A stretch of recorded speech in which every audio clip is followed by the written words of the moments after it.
3 verse 1 kaiverenga inoti zvino akapinda musinagoge ndokuona murume akanga aine ruoko rwakakokonyara.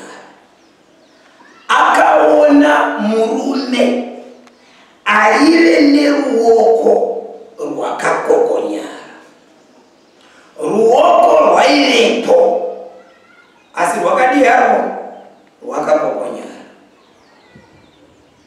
Panonzi vane maoko miraya naye anomira.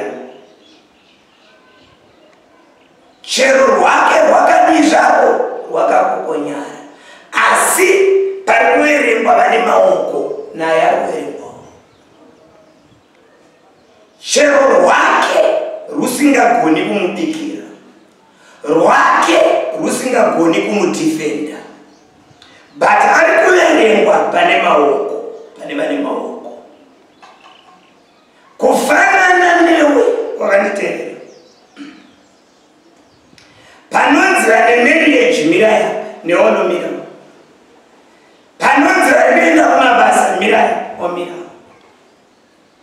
Basa riripo handirambe asi ravani zvaro rakakokonyara.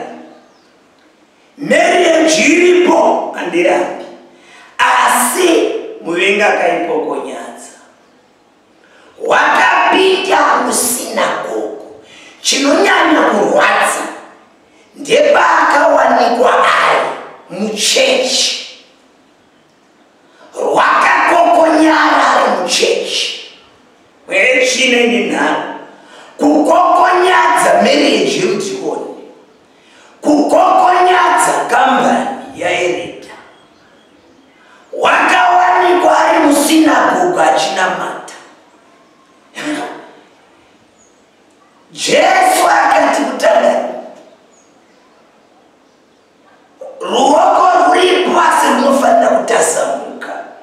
Marriage iripo asi inofanira kutasamuka. Kusvika panguva yaunonamata kuti Mwari ndinokutendai neruoko, chiitai kuti ritwasanuke. Ndinokutendai nebasa asi ratadza kushandira upenyu hwangu. Ndafanana naasina, ndakaroorwa asi zvinongofanana naasina kuroorwa. Ndinoenda kubasa asi upenyu hwakangofanana naasingaendi.